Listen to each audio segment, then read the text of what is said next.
good evening, everybody. Our angels want us to know if we need help with anything, we must please ask. They're not going to help you unless you ask because we have got freedom of choice. We must trust our gut and stay in deep gratitude and love and peace because that's what we truly are. There is excitement coming into our lives, and there is an exciting event coming our way, and it's all good news.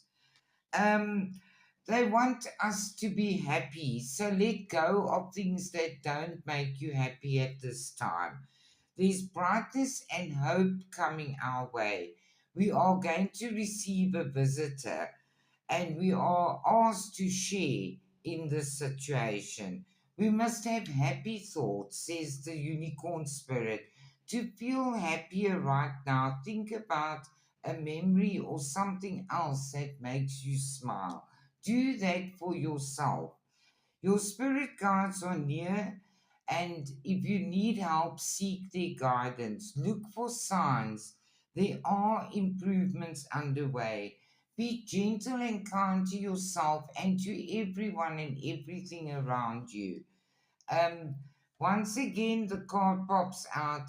Divine wishes are being granted.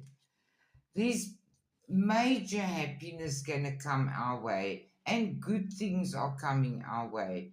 This is, I shuffled the cards well today, and here they are again. So we must believe this. We must reach for the stars, says our loved ones. You deserve only the best, and this is all you need to focus on. And what you need in your life is a good laugh, says your loved ones. Have a good day. Good day. Have a good evening. I love you all.